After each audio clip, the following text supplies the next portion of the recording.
انسانی سوسائٹی کی بنیاد خاندان پر ہے۔ سب سے پہلے زمین پر جوڑا اترا تھا، آدم علیہ السلام اور حوا علیہ السلام۔ قرآن پاک یہی کہتا ہے، اور یہ میاں بیوی پہلے سے تھے۔ قرآن پاک میں اللہ رب العزت نے فرمایا، جنت میں ان کو کہا تھا یا آدم اسکن انت وزوجک الجنہ، میاں بیوی دونوں جنت میں رہو۔ میاں بیوی پہلے سے تھے، جوڑے کے طور پہ اترے تھے، اور یہاں انسانی زندگی کا آغاز ہوا تھا۔ اس وقت سے خاندانی نظام چل رہا ہے، میاں بیوی اولاد دونوں سب کا ایک یونٹ، یہ انسانی سوسائٹی کا خاصہ ہے۔ اور اللہ رب العزت نے جو پہلا جھگڑا نسل انسانی کا ذکر کیا نا، وہ بھی دو بھائیوں کا ہے اور آدم علیہ السلام کے دو بیٹوں کا ہے۔ وَاتْلُ عَلَيْهِمْ نَبَأَ ابْنَيْ آدَمَ بِالْحَقِّ إِذْ قَرَّبَا قُرْبَانًا فَتُقُبِّلَ مِنْ أَحَدِهِمَا، کہ جو پہلا انسان فوت ہوا تھا، پہلا انسان قتل ہوا تھا، پہلا جھگڑا ہوا تھا، وہ آدم علیہ السلام کے دو بیٹوں کا ہوا تھا قرآن پاک کے ارشاد کے مطابق، اور ایک ضابطے قانون پر جھگڑے کی وجہ سے ہوا تھا۔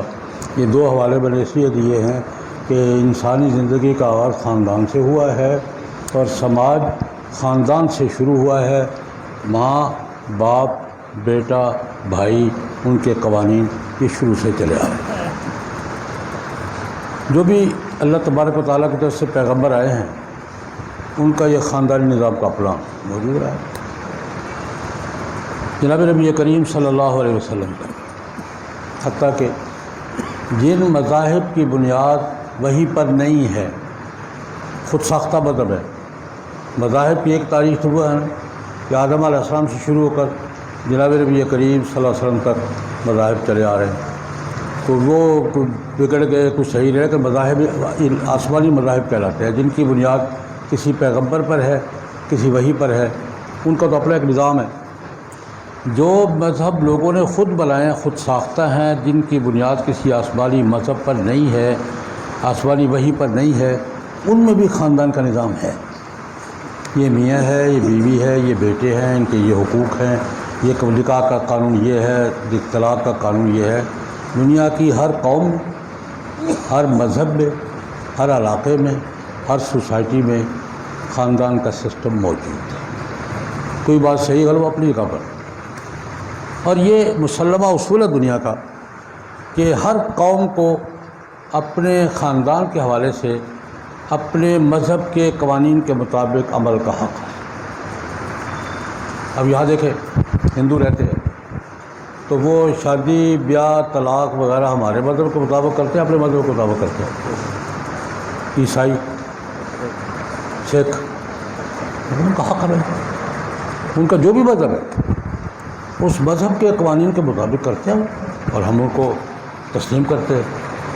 یہ دنیا کا مسلمہ اصول ہے۔ کوئی قوم بھی، کوئی مذہب بھی نکاح، طلاق، وراثت، یہ خاندان، اس کو فیملی لاز کہتے ہیں، ان کو پرسنل لاز کہتے ہیں۔ دنیا میں آج کے مسلمہ قانون کے مطابق ہر قوم کو اور ہر مذہب کو ان معاملات میں اپنے مذہبی قوانین پر عمل کا حق ہے، وہی نافذ ہوں گے۔ کوئی دوسرا جبر نہیں کر سکتا کہ تم یہ قانون کرو اور یہ کرو۔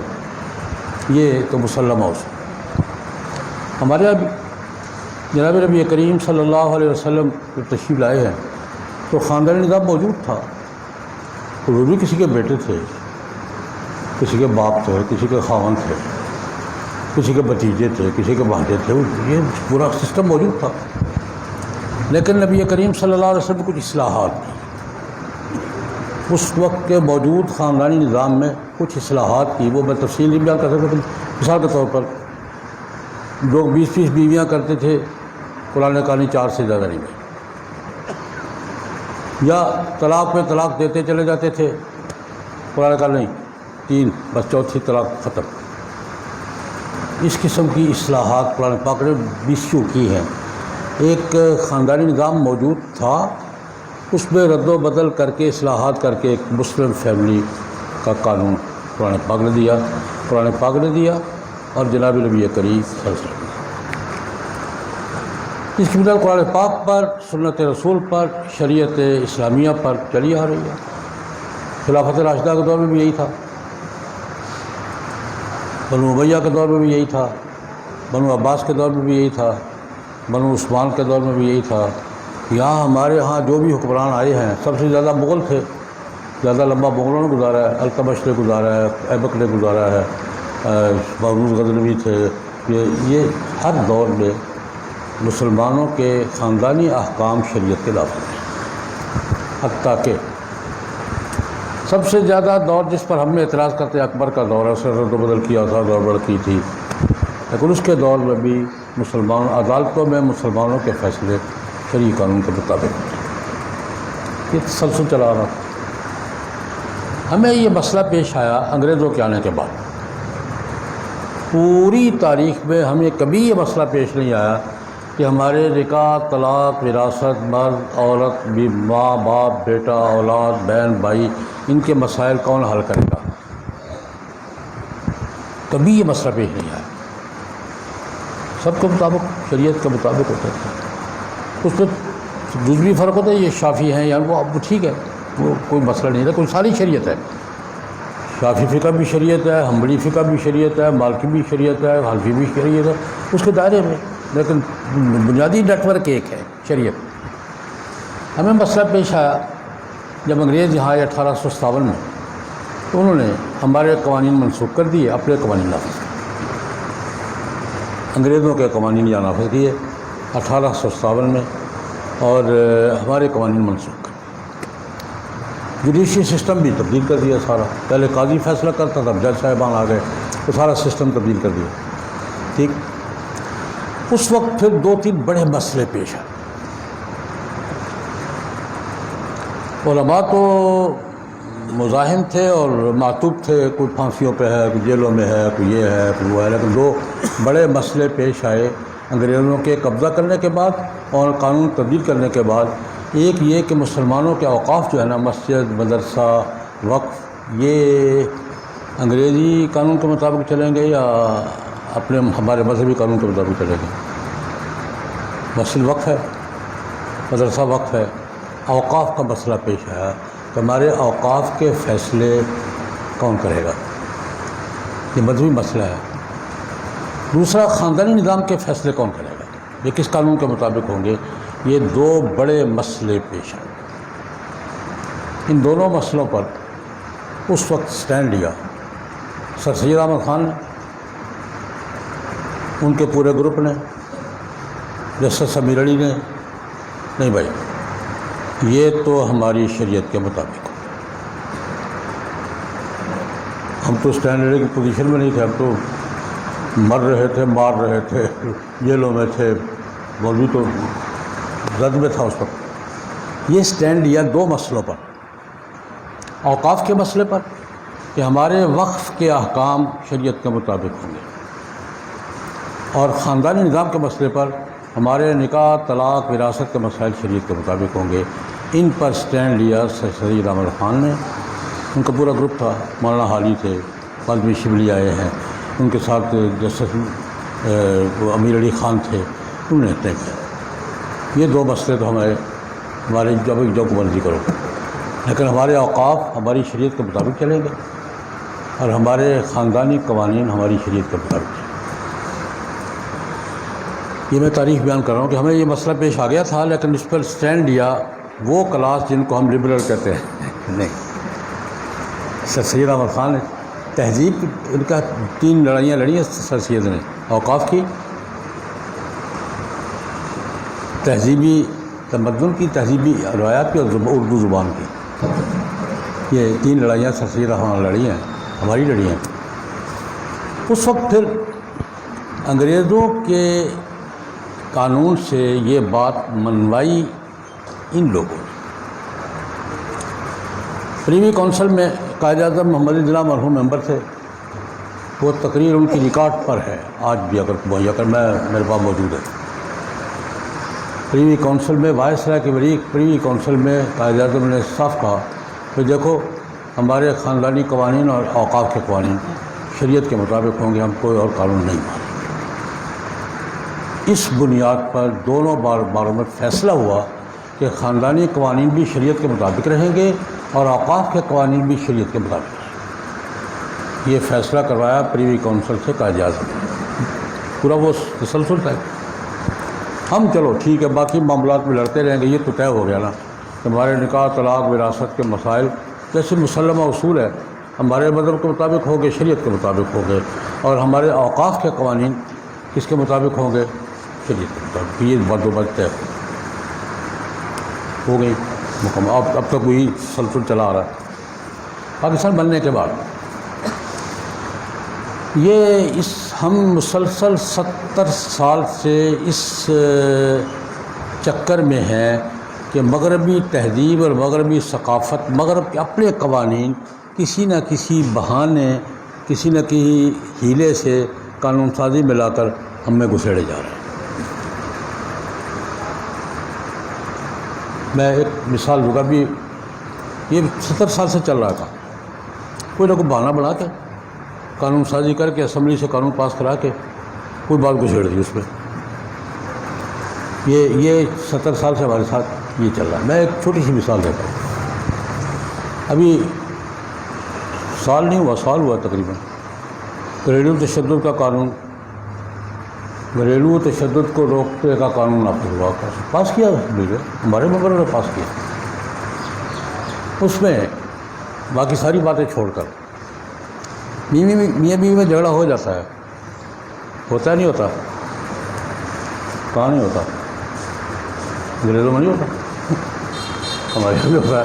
میاں بیوی ہے، جھگڑ پڑیں گے، میاں بیوی میں جھگڑا ہو جائے تو کیا؟ میں مثال کے طور پہ ایک بات کہہ رہا ہوں، میاں بیوی میں جھگڑا ہو جائے تو کیا کرنا ہے؟ اس کا قرآن پاک نے ایک پروسیس بیان کیا ہے۔ قرآن پاک نے صاف، ان خفتم شقاق بینہما فابعثوا حکما من اہلہ وحکما من اہلہا۔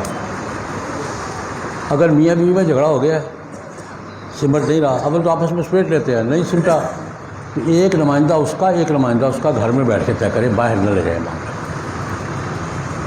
یہ پروسیس خود قرآن پاک نے بیان کیا کہ پہلا مرحلہ کیا ہے؟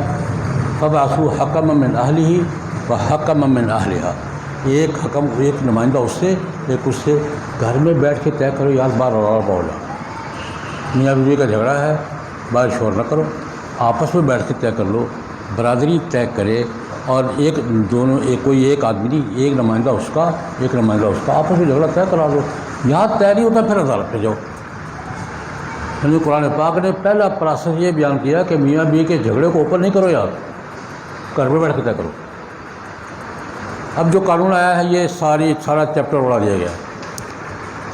جو قانون نافذ ہو گیا وہ یہ ہے، بیوی کو شکایت ہے خاوند سے، تھانے سے فون کرے گی، قانون یہ کہتا ہے کہ تھانے دار سب سے پہلے کوئی تحقیق کیے بغیر پہلے خاوند کو گرفتار کرے گا کہ تیری بیوی کو تو شکایت ہے، اور تھانے دار فیصلہ کرے گا کہ ان کا جھگڑا کیا ہے۔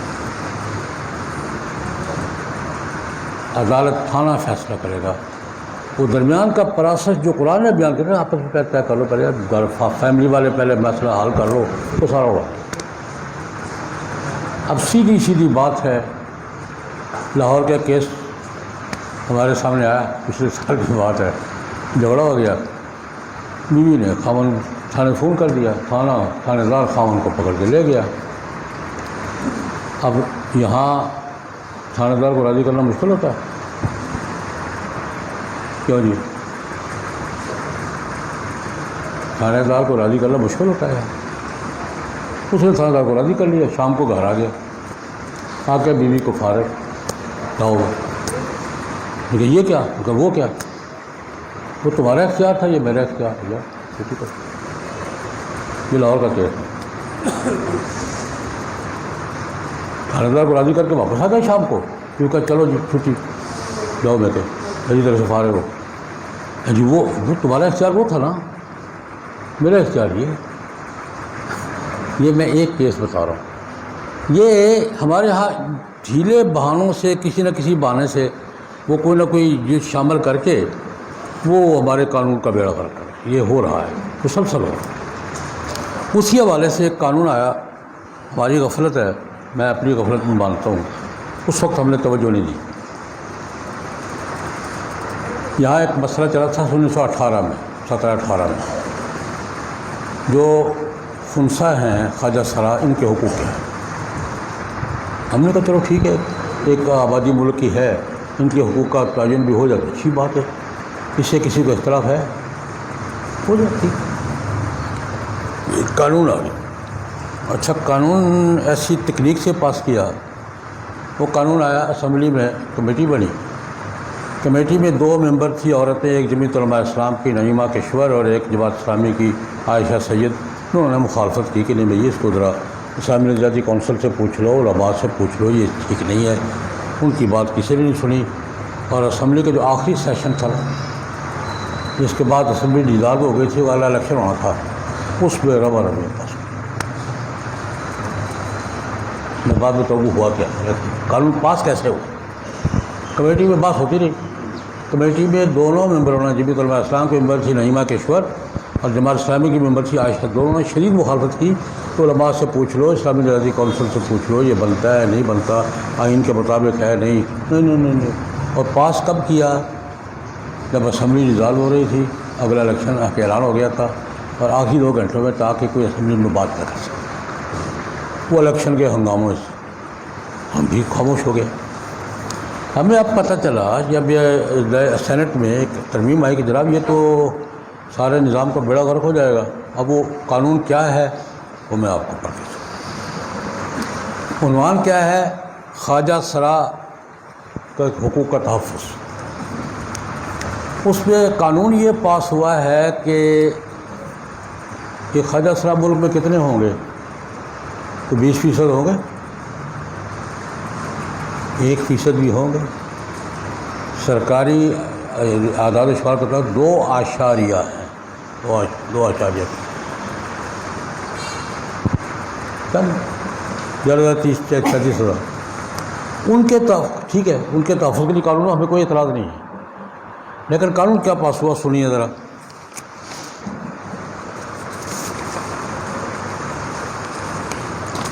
ہر شخص کو یہ حق حاصل ہے، یہ قانون نافذ ہے، کہ وہ بالغ ہونے پر اپنی جنس جو چاہے خود طے کرے۔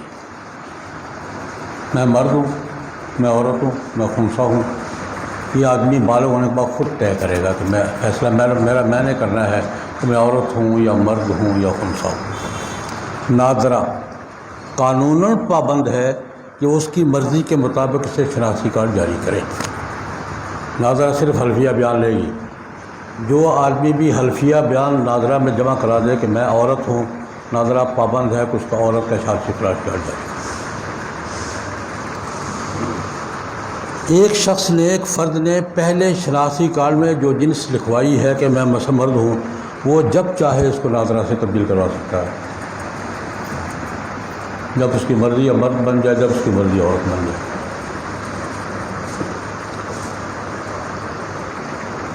یہ ہر فرد کو وراثت اس کے شناختی کارڈ میں درج بیان کردہ جنس کے مطابق، وہاں مرد لکھا ہے تو مرد والی ملے گی، عورت لکھا تو عورت والی ملے گی۔ یہ قانون نافذ ہے،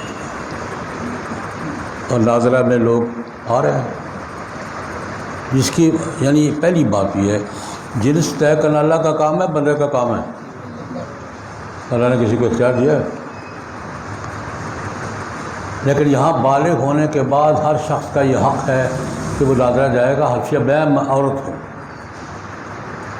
باقی ملکوں میں بھی، بعض ملکوں میں ہے، لیکن بہت سے ملکوں میں میڈیکل چیک اپ شرط۔ ایک شخص کہتا ہے میں عورت ہوں، تو متعلقہ ادارہ میڈیکل چیک اپ کرائے گا یہ عورت ہے یا نہیں۔ یہاں یہ شرط نہیں، صرف حلفیہ بیان کا۔ اور ناظرہ قانون انکار نہیں کر سکتا، ناظرہ قانون پابند ہے کہ اس کے حلفیہ بیان کے مطابق اس کو شناختی کارڈ جاری کرے۔ وہ خود کو مرد کہتا تو مرد والا جاری کرے، عورت کہتا تو عورت والا جاری کرے۔ اور وہاں 4-5 جنسیں لکھی ہیں، ہومو سیکس، میں نہ مرد ہوں نہ عورت، یہ بھی ناظرہ پابند لکھے نہیں، یہ نہ مرد ہے نہ عورت، یہ خنثی مشکل ہے۔ یہ قانون نافذ ہوا۔ اب یہ اس کے 3-4 بنیادی باتیں، اب آپ اس کے سوچ لیں کہ یہ اگر ابھی تو لوگوں کو پتہ نہیں ہے لیکن قانون نافذ ہو۔ اس سفر اس کے نتیجے میں کیا افراتفری بچے گی اندازہ ہے آپ کو؟ یہاں تو 4 پیسے کے لیے باپ بدل دیتے ہیں، یا جنس نہیں بدلے گا۔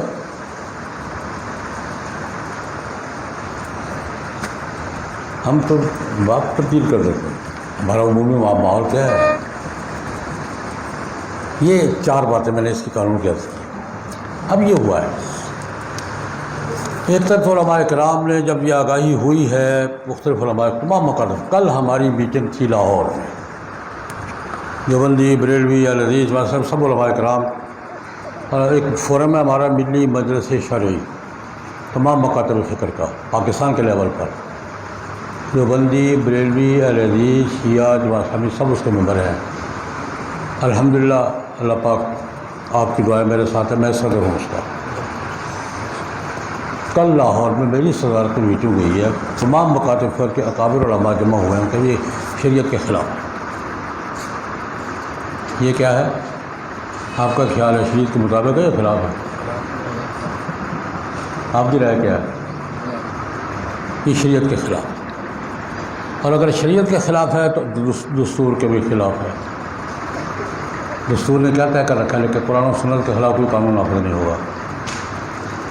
اگر یہ شریعت کے خلاف ہے تو دستور کے بھی خلاف ہے۔ اب اس پر ہمارے 2 سینیٹر ہیں، ایک سینیٹر مولانا عطاء الرحمان صاحب، انہوں نے سینٹ میں قرارداد پیش کی ہے یہ ساری آگاہی کے بعد کہ اس قانون کو منسوخ کیا جائے۔ یہ سینٹ میں پیش ہے۔ ایک سینیٹر ہے مشتاق احمد صاحب، پرانے آدمی ہے اور جماعت اسلامی کے ہے، اور بڑی طویل جنگ لڑ رہے ہیں اس مسئلے پہ۔ اصل جنگ انہوں نے لڑی ہے، صحیح بات یہ ہے۔ سینیٹر مشتاق احمد صاحب کے پی کے سے، انہوں نے بل پیش کر رکھا ہے کہ اس میں اگر یہ ترمیمیں کر لیں تو شاید قابل قبول ہے۔ مثال کے طور پر جو میں نے عرض کیا ہے، ایک ترمیم یہ ہے کہ اگر کوئی دعویٰ کرتا ہے کہ میں عورت ہوں، ناظرہ کو درخواست دیتا ہے تو اس کا میڈیکل چیک اپ کرائے۔ اگر میڈیکل چیک اپ میں عورت ہے تو عورت رجسٹر کرو، اگر میڈیکل چیک اپ میں مرد ہے تو مرد رجسٹر کرو، خالی اس کے دعوے پر مرد عورت کا فیصلہ نہیں کرو۔ یہ ترمیم بھی ٹھیک ہے۔ ابھی میڈیکل دنیا کے بہت سے ملکوں میں ہے کہ میں عورت ہوں، وہ میڈیکل چیک اپ کرو کہ عورت ہے یا مرد ہے، جو بھی قانونی یا طبی میڈیکل طریقہ کار ہو۔ تو یہ 2 موقف اس وقت پیش ہے سینٹ میں، ایک مولانا عطاء الرحمان صاحب کا کہ یہ قانون سرے سے منسوخ کر کے نیا قانون لایا جائے، اور ایک سینیٹر مشتاق احمد صاحب کا کہ بھائی اس میں یہ ترمیم کر لی جائے تو قابل قبول ہو سکتا ہے۔ ہم نے کل لاہور میں تمام مکاتب فکر کے علماء نے اکٹھے بیٹھ کر، 1-2 دن تک اخبارات میں تفصیل آ جائے گی، ہم نے ان دونوں کی حمایت کا اعلان کیا ہے، اور ان دونوں کی حمایت میں ملک میں مہم منظم کرنے کا اعلان۔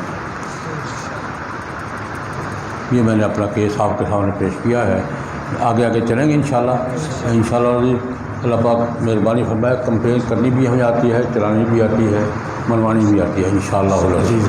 تو مسئلہ دینی ہے، شریعت کا مسئلہ ہے، انشاءاللہ ہم آغاز کر رہے ہیں اس کا، اور یہ قانون نہیں چلنے دیں گے۔ ہم اپنے معاشرے کا بیڑا نہیں غرق کرنا، ہم اپنے خاندانی شرعی احکام کو قربان نہیں ہونے دیں گے، یہ بات طے ہے۔ آپ کے سامنے میں نے ہلکا سا مقدمہ پیش کر دیا ہے، جو بات آگے بڑھے گی انشاءاللہ باتیں کریں گے، اور یہاں بھی کنونشن ہوگا۔ ابھی تو لاہور میں 24 کو لاہور میں ہو رہا ہے کنونشن، بڑا کنونشن، یہاں بھی بہت بڑا کنونشن کریں گے انشاءاللہ اکتوبر میں، تمام مکاتب فکر کا ہم اپنے موقف کا اعلان کریں گے۔ اللہم صلی اللہ علیہ وسلم۔